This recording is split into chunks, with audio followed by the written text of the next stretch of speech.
नमस्कार दोस्तों, आपका स्वागत है।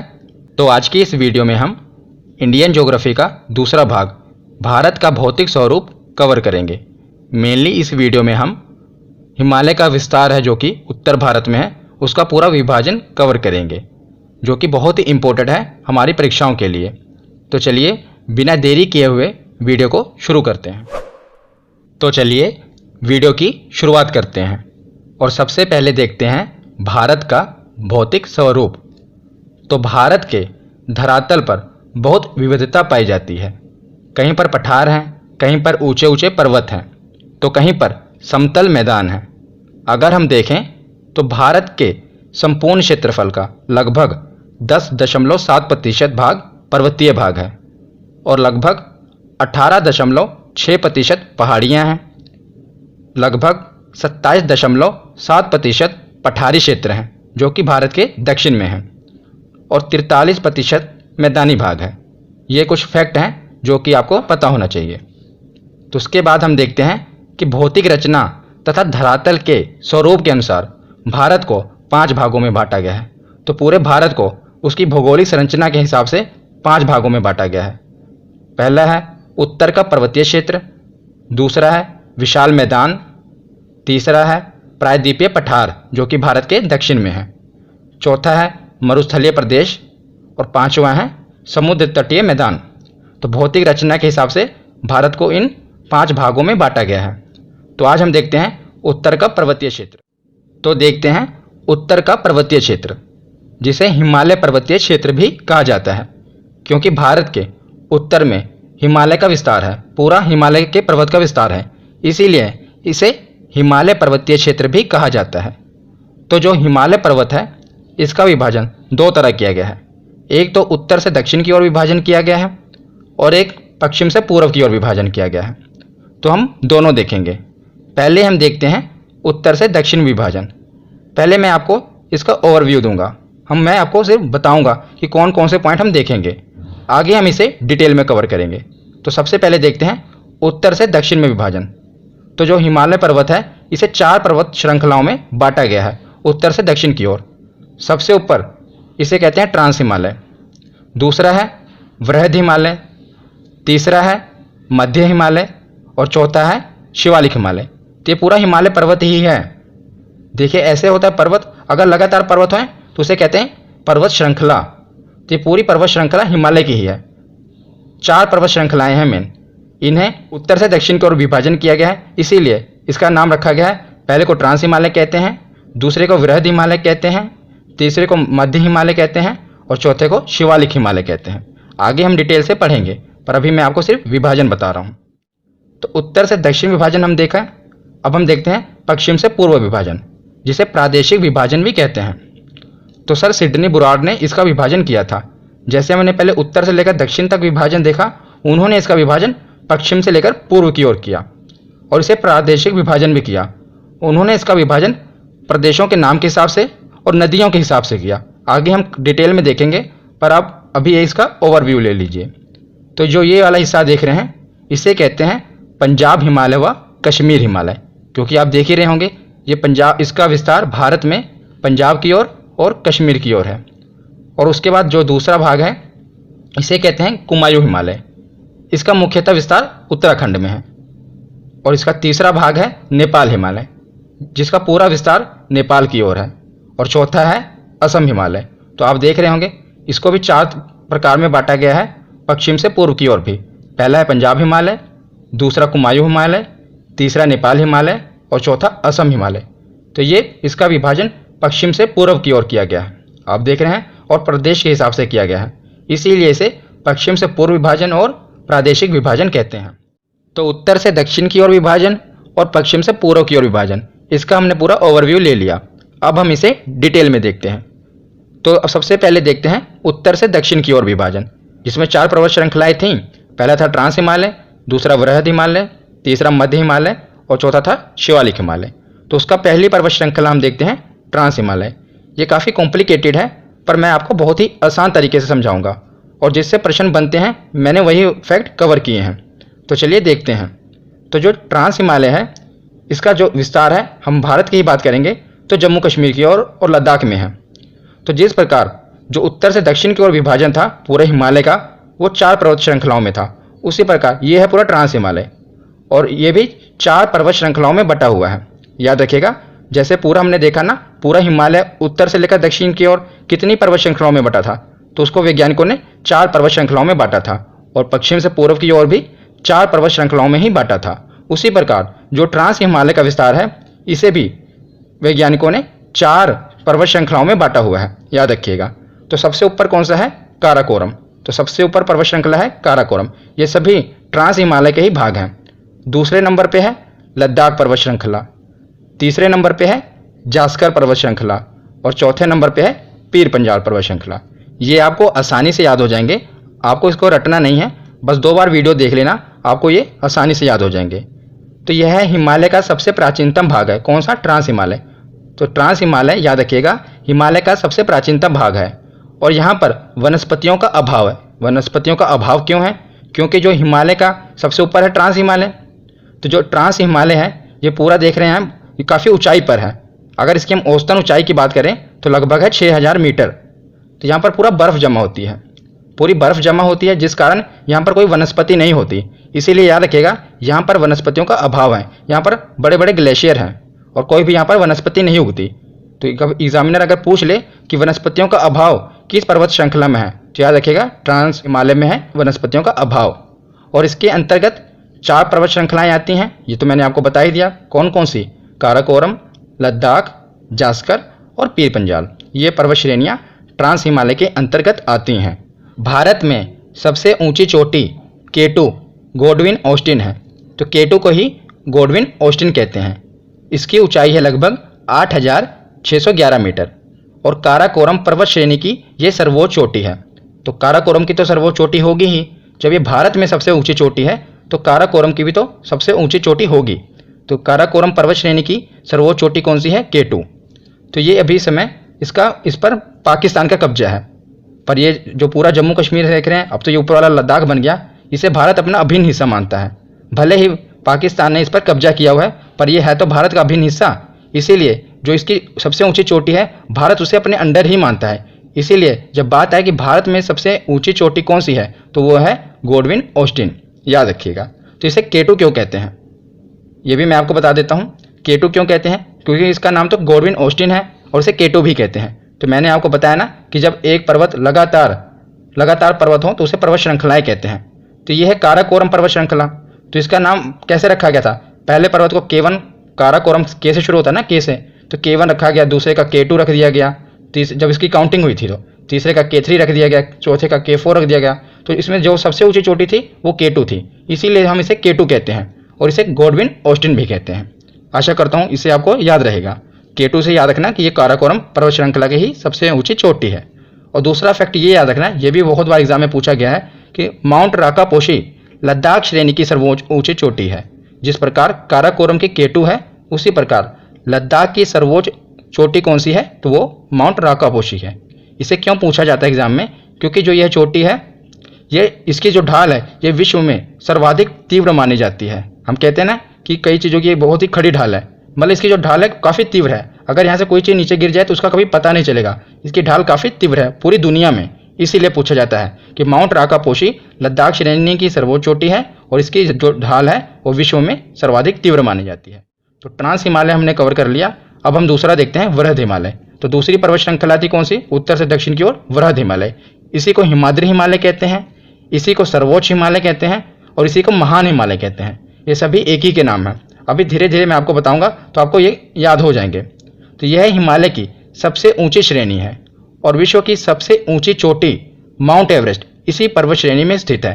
तो विश्व की जो सबसे ऊंची चोटी है माउंट एवरेस्ट है, वो इसी पर्वत श्रेणी में स्थित है, इसीलिए इसे सर्वोच्च हिमालय भी कहते हैं। ठीक है। और कंचनजंगा, नंगा पर्वत, नंदा देवी आदि इसी के कुछ महत्वपूर्ण शिखर हैं। अब मैं आपको ये मैप से समझाता हूँ, बहुत ही आसान तरीके से आपको ये याद हो जाएगा। तो सबसे पहले तो आप अपने दिमाग में मैप को रखिए। मैंने पिछली वीडियो में भी आपको बताया था कि अगर आप एग्ज़ाम की तैयारी कर रहे हैं तो जो भारत का नक्शा है वो तो आपके दिल और दिमाग पे छपा होना चाहिए। तो भारत का नक्शा अगर आप अपने दिमाग में रखेंगे तो उसके उत्तर में है हिमालय पर्वत, और दूसरी हम पर्वत श्रृंखला देख रहे हैं वृहद हिमालय की पर्वत श्रृंखला। तो हम देखते हैं कि भारत में इसका विस्तार कहाँ से कहाँ तक है।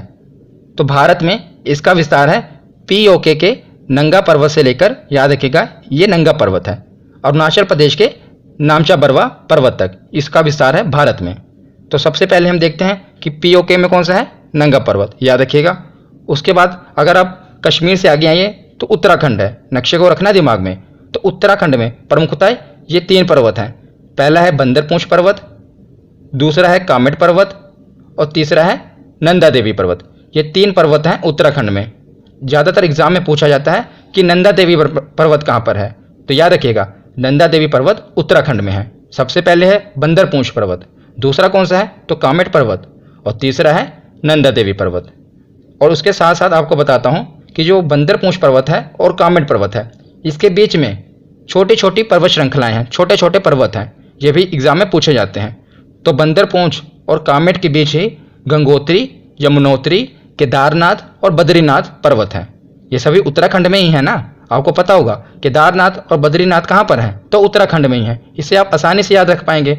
और बंदरपूंछ और कामेट के बीच में है, तो ये दोनों पर्वतों के बीच में ये पर्वत श्रृंखलाएं हैं, इन्हीं को हम कहते हैं गंगोत्री, यमुनोत्री, केदारनाथ और बद्रीनाथ। तो ये हुआ उत्तराखंड। तो उत्तराखंड के बाद आगे आपको पता है नेपाल शुरू हो जाता है। तो नेपाल में इसका विस्तार है, ये सभी पर्वत श्रृंखलाएं हैं। एक बार हम देख लेते हैं, आपको इसे रटना नहीं है, आसानी से आपको ये याद हो जाएंगे। तो सबसे पहले है धौलागिरी पर्वत, दूसरा है अन्नपूर्णा पर्वत, तीसरा है मनसालू पर्वत, चौथा है गौरीशंकर पर्वत, पांचवा है छुयू पर्वत और छठा है माउंट एवरेस्ट पर्वत, जो कि दुनिया का सबसे ऊंची चोटी है माउंट एवरेस्ट। ये कहाँ पर है, तो ये नेपाल में ही है। इसे भारत में क्या कहते हैं, तो भारत में इसे कहते हैं माउंट एवरेस्ट। और नेपाल वाले इसे क्या कहते हैं, नेपाल वाले इसे कहते हैं सागर माथा। और तिब्बत में यानी कि चाइनीस इसे क्या कहते हैं, तो वो कहते हैं चोमो लुंगमा। ये सभी माउंट एवरेस्ट के ही नाम हैं। तो माउंट एवरेस्ट के आगे है मैकालू। तो ये जितनी भी पर्वत श्रृंखलाएँ हैं, पर्वत हैं, ये कहाँ पर हैं, तो ये है नेपाल में। तो नेपाल के बाद आगे क्या आता है, तो सिक्किम आता है। तो सिक्किम में कौन सा पर्वत है, तो सिक्किम में है कंचनजंगा पर्वत, याद रखिएगा कौन सा पर्वत, कंचनजंगा पर्वत, ये है सिक्किम में। और आखिरी में ख़त्म कहाँ होता है, तो अरुणाचल प्रदेश के नामचा बरवा पर्वत। अब यहाँ पर कुछ इंपॉर्टेंट चीज़ मैं आपको बताता हूँ कि एग्ज़ाम में ज़्यादातर आप कंफ्यूज होते हैं जब ये पूछा जाए कि भारत में सबसे ऊंची पर्वत चोटी कौन सी है, तो वो कौन सी है, हमने पीछे पढ़ा K2 गॉडविन ऑस्टिन। अगर ये पूछ लिया जाए कि भारत की सबसे ऊंची चोटी कौन सी है, याद रखिएगा भारत की, तो वो कौन सी होगी, तो भारत की है कंचनजंगा। कौन सी, कंचनजंगा, क्योंकि ये अभी भारत के अधिकार में है। पर जो दूसरी है K2 वो भारत में तो है, भारत में जब पूछा जाए कि भारत में, वो भारत में तो है पर उस पर भी पाकिस्तान ने कब्जा किया हुआ है। वो भारत का भिन्न हिस्सा तो है पर पाकिस्तान ने कब्जा किया हुआ है। इसीलिए अगर वहाँ पर पूछा जाए कि भारत की कौन सी है, तो कंचनजंगा। स्टूडेंट इसे कैसे याद रखते हैं, आप भी इसे ऐसे याद रख सकते हैं। देखिए कहाँ से पूछा जा रहा है ना, भारत की, तो की से कहाँ से शुरू हो रहा है, कंचनजंगा। इसे याद रखने का तरीका है। वैसे तो आपको पता ही होना चाहिए कि अगर भारत में पूछ लिया जाए, पर से लेकर पूरा जम्मू कश्मीर हमारा ही है, वहाँ पर पाकिस्तान ने भले ही कब्जा किया हुआ है। तो जो K2 पर्वत है वो भी पाकिस्तान ने उसके अधिकार में है, पर है तो हमारा ही हिस्सा, तो वो भारत का ही अंग है। इसीलिए K2 भारत में सबसे ऊंची चोटी है। पर अगर पूछ लिया जाए कि भारत की सबसे ऊंची चोटी कौन सी है, तो हमारे अधिकार में कौन है, भी कंचनजंगा। तो ये दोनों याद रखना है, और याद रखने का तरीका भी मैंने आपको बता दिया, ठीक है। अब वृहद हिमालय के बाद देखते हैं मध्य हिमालय, जिसे लघु हिमालय भी कहते हैं। लघु हिमालय क्यों कहते हैं, क्योंकि अगर हिमालय की बाकी पर्वत श्रृंखलाओं को देखा जाए तो उसकी ऊंचाई के मुताबिक इसकी ऊंचाई काफ़ी कम है। तो हिमालय का यह भाग पर्यटन के लिए मशहूर है, टूरिज्म के लिए काफ़ी फेमस है, क्योंकि ज़्यादा ऊंचाई पर नहीं है। और यहाँ की औसतन ऊंचाई 1800 से लेकर 3000 मीटर है, याद रखिएगा। और इसी के पास शिमला, कुल्लू, मनाली, मसूरी, नैनीताल, डलहौजी, रानीखेत आदि जैसे प्रमुख पर्यटन स्थल हैं। तो मैंने आपको कहा ना, जितने भी पर्यटन स्थल हैं वो हैं मध्य हिमालय में। तो जब भी एग्जाम में आपको कोई भी पर्यटन स्थल आ जाए और पूछा जाए कि ये किस हिमालय में है, तो याद रखिएगा वो है मध्य हिमालय में, क्योंकि इसी को हम याद रखिएगा पर्यटन हिमालय भी कह सकते हैं। आदि जैसे प्रमुख पर्यटन स्थल कहाँ पर हैं, तो मध्य हिमालय में है। यहाँ की ढालों पर छोटे छोटे घास के मैदान पाए जाते हैं, जिन्हें कश्मीर में मर्ग कहते हैं। जैसे आप इमेज में देख रहे हैं, तो यहाँ ये छोटे छोटे घास के मैदान पाए जाते हैं। तो ढालों पर पाए जाते हैं। जैसे आप देखते हैं एक पर्वत है, उसके बाद पर्वत श्रृंखला होती है, दूसरा पर्वत होता है। तो जो इसकी ढाल है, ढालों पर क्या पाए जाते हैं? घास के मैदान पाए जाते हैं। और इन्हें क्या कश्मीर में कहते हैं? तो मर्ग कहते हैं। जैसे कि सोनमर्ग, गुलमर्ग काफ़ी फेमस है टूरिज्म के लिए, आपने नाम सुना ही होगा सोनमर्ग और गुलमर्ग का। तो जब भी बात आए पर्यटन की तो सीधा आप मध्य हिमालय को टिक कर देना। तो उसके बाद हम देखते हैं शिवालिक हिमालय।